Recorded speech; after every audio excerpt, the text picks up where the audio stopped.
के कई राज्यों में है। 371 में A B C D category है। 371 के तहत मणिपुर में लैंड खरीदने और बेचने का अख्तियार जो है कुकी के इलाके में किसी दूसरे को नहीं है, यहाँ तक के मणिपुर में रहने वाले मतई को भी नहीं। समझ गए असल मुद्दा। और दूसरे राज्य के जो लोग हैं वो मणिपुर में बगैर सरकार के आदेश के यानी मिनी पासपोर्ट यानी राज्य सरकार अनुमति पत्र देगी तब आप वहां जाएंगे। ये कितना डेंजर मामला। अब मेतई ने ये मांग शुरू की कि मैं इस राज्य का निवासी हूं और मुझे ही इस राज्य में जमीन खरीदने का अधिकार नहीं। मेरी जनसंख्या ज्यादा, मेतई की ज्यादा है वहां और कुकी का कम है। जिसकी आबादी कम है उसके पास जमीन ज्यादा, जिसकी आबादी ज्यादा उसके पास जमीन कम। तो मुद्दा तो वही अविश्वास दंगे का रूप धारण कर लिया। अब जब दंगा हो गया तो सरकार को चाहिए था पहल करके समझाकर रोककर ये कहना कि भाई इसका रास्ता हम निकालेंगे। मालिक सरकार होती है, रास्ता सरकार, लेकिन नहीं, सरकार ने मतई के साथ मिलकर कुकी का जेनोसाइड करना शुरू किया, मारना शुरू किया, लूटना शुरू किया, काटना शुरू किया और महिलाओं का अपमान करना शुरू किया। अब यह आपत्ति की बात है कि भारत जैसे राज्य में पुलिस के मौजूदगी में, पुलिस के कस्टडी में कोई शरण लेकर भागकर आया हो, जिसके घर को जला दिया गया हो, जिसके घर को लूट लिया गया हो, वो पुलिस के शरण में जाता हो और पुलिस के शरण से छीनकर, पुलिस से कब्जे से छीनकर उस पूरे परिवार को लेकर इन लोग जा रहा है। उसके मर्दों को, बूढ़ों को, बच्चों को मार दिया गया।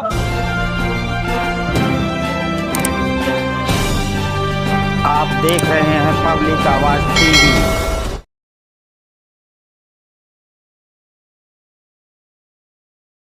नहीं हुआ, ऐसा नहीं है कि एक दिन में मणिपुर जलने लग गया है। मणिपुर में परिस्थितियां पहले से इस तरह की बन रही थी जिससे सरकार भली भांति अवगत थी। वहां भारतीय जनता पार्टी की सरकार थी नहीं, लेकिन वहां परिस्थितियां ऐसी बनाई गई कि भाजपा सत्ता में आ गई। वहां मतई एक जाति है, कुकी एक जाति और नागा एक जाति है। मतई जो है वो सामान्य रूप से ओबीसी के कोटे में जाने जाते हैं और जो कुकी है, नागा है, वो एसटी है, ट्राइबल, शेड्यूल्ड ट्राइब्स। तो वहाँ कानून है आदिवासियों के लिए पूरे भारत में बना हुआ कि जल, जंगल, जमीन, पहाड़, इसका मालिक आदिवासी होता है। अब वहाँ जो पहाड़ी पूरा जो वैली का इलाका है वो कुकी का इलाका है। भारत के लोगों को ये पता नहीं कि जैसे कश्मीर में 370 था, जिसकी वजह से स्पेशल स्टेटस था कश्मीर के लोगों का, जिसको मौजूदा केंद्र सरकार ने डाइल्यूट कर दिया और ये हंगामा किया गया कि 370 हमने हटा दिया। लेकिन उससे भी ज्यादा टफ और स्ट्रॉन्ग कानून जो है वो 371 है, जो मणिपुर में भी है, पूर्वोत्तर के कई राज्यों में है। 371 में A B C D category है। 371 के तहत मणिपुर में लैंड खरीदने और बेचने का अख्तियार जो है कुकी के इलाके में किसी दूसरे को नहीं है, यहाँ तक के मणिपुर में रहने वाले मतई को भी नहीं। समझ गए असल मुद्दा। और दूसरे राज्य के जो लोग हैं वो मणिपुर में बगैर सरकार के आदेश के यानी मिनी पासपोर्ट यानी राज्य सरकार अनुमति पत्र देगी तब आप वहां जाएंगे। ये कितना डेंजर मामला। अब मेतई ने ये मांग शुरू की कि मैं इस राज्य का निवासी हूं और मुझे ही इस राज्य में जमीन खरीदने का अधिकार नहीं। मेरी जनसंख्या ज्यादा, मेतई की ज्यादा है वहां और कुकी का कम है। जिसकी आबादी कम है उसके पास जमीन ज्यादा, जिसकी आबादी ज्यादा उसके पास जमीन कम। तो मुद्दा तो था ही, लेकिन सरकार को इस मुद्दे पर मिल बैठकर समझा बुझाकर दोनों पक्षों को बैठाकर बात करनी चाहिए थी। मोदी जी हर मुद्दे पर चुप क्यों रहे थे? हाँ, मैं आ रहा हूँ। तो सरकार को चाहिए था कि इन मुद्दों पर दोनों पक्षों को बैठाकर बात करे, लेकिन ऐसा नहीं हुआ। सरकार ने एक खेल खेल दिया। मैतेई को यह समझाया कि तुम कोर्ट जाओ और तुम हमको वोट तो मेरी सरकार बनाओ, मेरी सरकार बनते ही हम तुमको ये अधिकार दे देंगे। सरकार भाजपा की बन गई, मुख्यमंत्री हो गए, कोर्ट में मैतेई गई, मैतेई को कोर्ट ने आदेश दिया कि ये जो 371 में जो प्रोविजन है जमीन न खरीदने का, ये खत्म किया जाता है और मैतेई के लोग भी वहाँ खरीद सकते हैं। बस ये आदेश आते ही कुकी के लोग सड़क पर उतरे। आप जब विश्वास में नहीं लेंगे समाज को, आप जब समाज के लोगों को बैठाएंगे नहीं, समझाएंगे नहीं, बताएंगे नहीं, तो अविश्वास हो जाएगा और वही अविश्वास दंगे का रूप धारण कर लिया। अब जब दंगा हो गया तो सरकार को चाहिए था पहल करके, समझाकर, रोककर ये कहना कि भाई इसका रास्ता हम निकालेंगे। मालिक सरकार होती है, रास्ता सरकार, लेकिन नहीं, सरकार ने मैतेई के साथ मिलकर कुकी का जेनोसाइड करना शुरू किया, मारना शुरू किया, लूटना शुरू किया, काटना शुरू किया और महिलाओं का अपमान करना शुरू किया।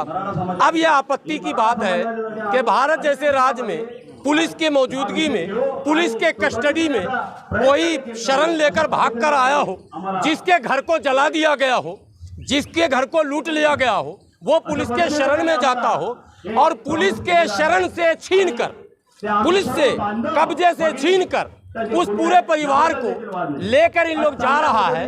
उसके मर्दों को, बूढ़ों को, बच्चों को मार दिया गया, उनकी महिलाओं का जो है सामूहिक बलात्कार कर दिया गया और नंगा परेड कर दिया गया। पुलिस देखती रही तमाशा और 74 दिनों तक पर्दे पड़े रहे। ये आपत्ति की बात। और आपने सवाल किया कि प्रधानमंत्री जी खामोश क्यों थे? प्रधानमंत्री जी अमेरिका में ढोल पिटवा रहे थे, प्रधानमंत्री जी फ्रांस में ढोल पिटवा रहे थे और हिंदू मुस्लिम करने के चक्कर में प्रधानमंत्री जी यूएई में और मिस्र में भी ढोल पिटवा रहे थे, ये कहने के लिए कि भारत के मुसलमान हो, तुम हमको वोट नहीं देते हो। देखो मिस्र हमको कैसे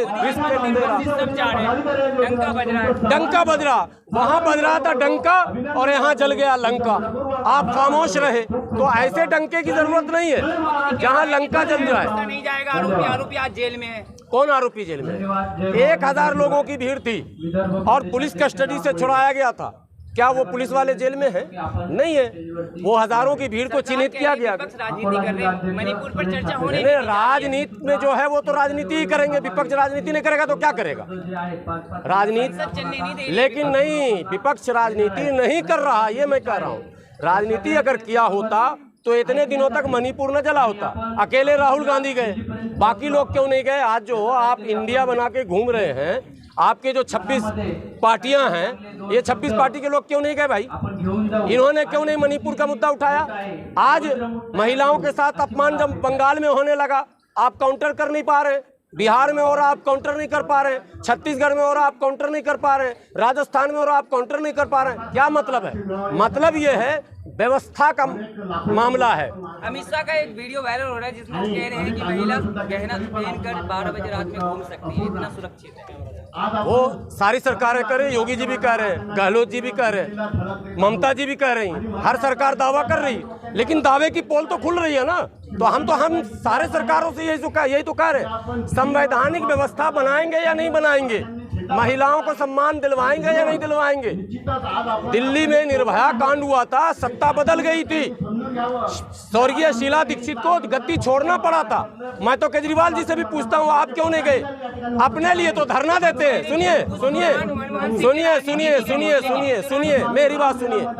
जब केजरीवाल जी के अधिकार का लेकर मसला था और जब सुप्रीम कोर्ट ने इनको बॉस माना और केंद्र ने अध्यादेश लाकर फिर एलजी को बॉस बना दिया, तो आपने हंगामा शुरू कर दिया। वो मुद्दा था आपका, तो मणिपुर मुद्दा नहीं था क्या? दूसरे राज्य के मुद्दे नहीं थे क्या? मॉब लिंचिंग मुसलमानों का मुद्दा नहीं था क्या? महिलाओं का साथ या दुर्व्यवहार मुद्दा नहीं है क्या? कि जो आरोपी है वो बख्शा नहीं जाएगा, चाहे किसी भी पार्टी को। बख्शा जा रहा, भ्रष्टाचारी बख्शा जा रहा, भ्रष्टाचारी बख्शा जा रहा। 70,000 करोड़ का आरोपी मंत्री बनाया जा रहा, ठीक है। दुर्व्यवहार का आरोपी रैली कर रहा है, लोकसभा का सदस्य बना हुआ है। आपने इसी जंतर मंतर पर देखा होगा पहलवानों का धरना क्या था। अगर नैतिकता की बात करें, हमारे देश में एक रेल मंत्री थे, बाद में प्रधानमंत्री बने थे, एक रेल एक्सीडेंट हुआ, इस्तीफा दे दिया। नैतिकता इसको कहते हैं कि कोई घटना घटे। आप तो सरकारें गिरा रहे हैं, बना रहे हैं, तोड़ रहे हैं, खरीद रहे हैं, बेच रहे हैं, ये सब काम कर रहे हैं। निर्भया कांड हुआ था, मनमोहन सिंह ने कहा था कि हम शर्मसार है, पूरा देश शर्मसार है और गुस्सा लाजमी है। आज 36 सेकंड जो ये मामला हुआ है, 36 सेकंड मोदी जी ने कहा, लेकिन राजस्थान और छत्तीसगढ़ की बात करें, विपक्ष आरोप लगा रही है कि राजनीति कर गए। बिल्कुल, विपक्ष का आरोप भी सही है। ये जो बयान आया प्रधानमंत्री जी का, इस पर आपत्ति लाजमी है। प्रधानमंत्री जी को उस बयान में छत्तीसगढ़ राजस्थान का जिक्र नहीं करना था, चूंकि करना था तो पहले ही आपको करना चाहिए था, ठीक है। या सदन में जब बहस होती तो आप घेर सकते थे विपक्ष को, भाई आपके शासन काल में भी, आपके राज में भी हुआ है। जब आप मणिपुर पर बयान दे रहे हैं तो आपको जिम्मेदार नागरिक, आप गार्जियन हैं देश के, आप प्रधानमंत्री हैं, मालिक हैं, आप जब मणिपुर पर बोल रहे हैं तो मणिपुर पर ही आपको बोलना था। आपने उसमें राजस्थान और छत्तीसगढ़ डालकर ये बता दिया कि हम भी प्रधानमंत्री नहीं हैं, प्रचार मंत्री हैं। प्रधानमंत्री मालिक होते हैं जी। मोदी जी की चुप्पी के कारण क्या थे? क्या उसके राजनीतिक नफा नुकसान है जो इतने दिनों तक मणिपुर जलता रहा? इस्तीफा क्यों नहीं हो रहा है सीएम का? इसके पीछे क्या रीजन नहीं बोला? कैसे होगा? 2002 में हुआ था इस्तीफा। 2002 में जब गुजरात जला था, बिल्किस बानो की इज्जत लूटी थी, तो इस्तीफा हुआ था क्या? नहीं हुआ था।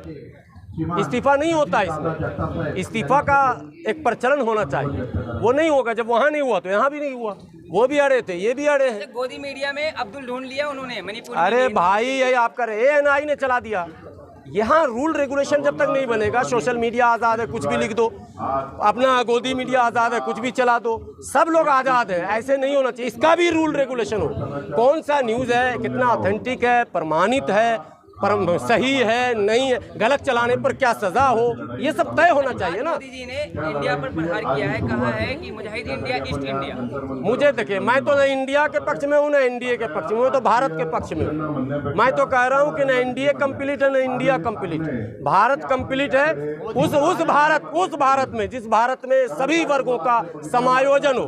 अभी ये मराठा देख रहे हैं बैठे हुए हैं, ये आज से नहीं बैठे हुए हैं, इनके बड़े बड़े मोर्चे हुए हैं, पूना में, मुंबई में, नासिक में, बहुत लंबी लड़ाई, कोई नहीं सुन रहा। जाट आंदोलन हुआ, कोई नहीं सुना। गुजर आंदोलन हुआ, कोई नहीं सुना। वार्ता नहीं हो पाता हमारे यहाँ, बातचीत नहीं हो पाती हमारे यहाँ।